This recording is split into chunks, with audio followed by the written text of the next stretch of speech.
Morning. How you guys doing? Welcome to the channel.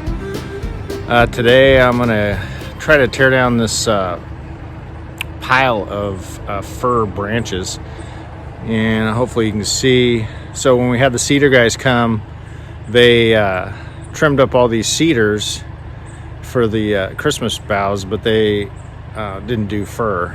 And this fir that's next to this cedar had a bunch of dead limbs on it, so a case of beer got me a climber to take these limbs down, but he basically just dropped them at the base of the tree.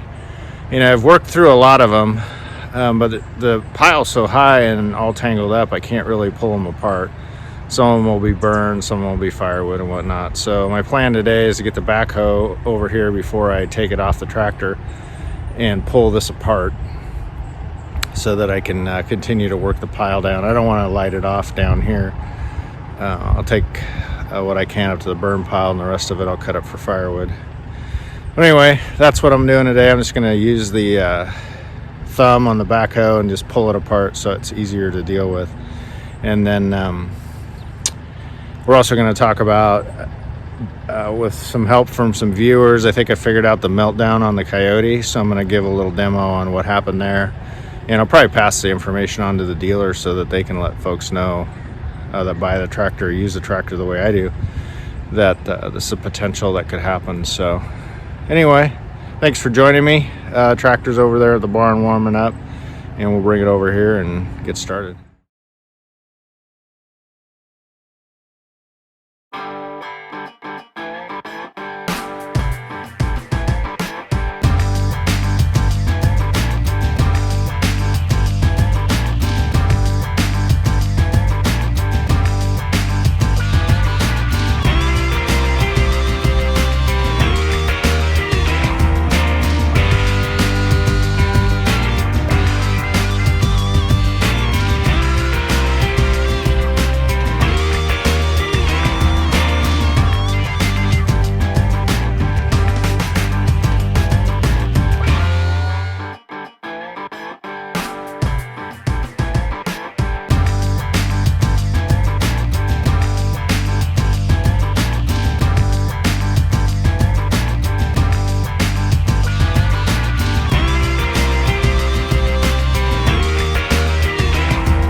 Hey friends, so here's the deal.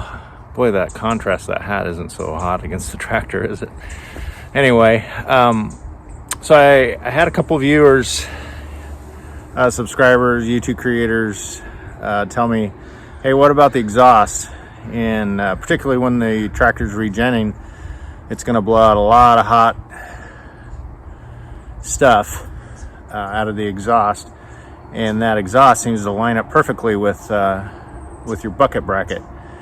And I thought about that, and I thought, you know, I've been doing a lot of chipping. I've been doing a lot of chipping on the hill, and so it even lines up better when I put the bucket down like it is in this scenario.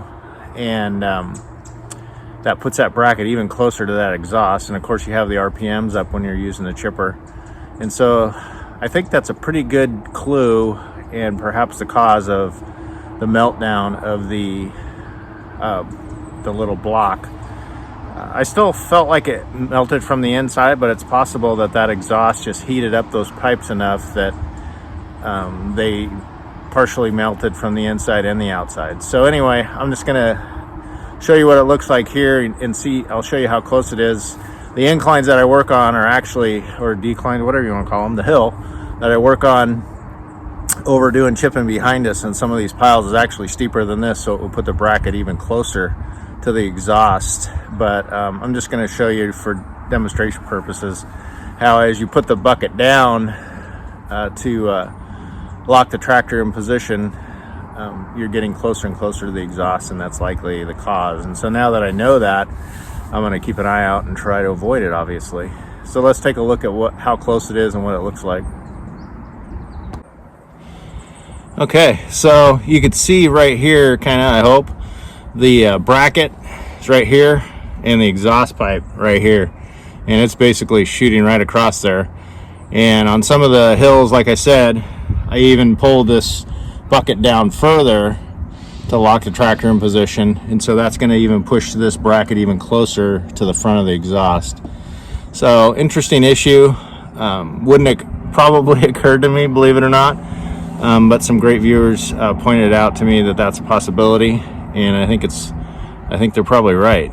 So I just need to keep an eye out for that in the future, particularly if I'm chipping and it goes into regen mode. It's going to be kicking out a lot of hot stuff. I'll also show you a photograph from the top just so you can get an idea. If it's inside the shop, but you still get a little different perspective on it. So anyway, that's what we've learned on it, and hopefully I'll not do it again, and also pass it on to the dealer so he can let other folks know.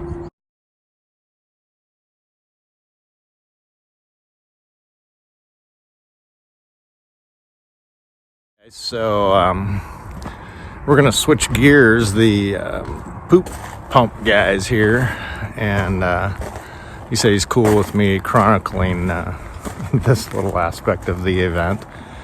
So he's setting up a tripod right now to take out the take the lid off, and then we're gonna pump it out, and we'll see what else he thinks about the system. But you're along for the ride.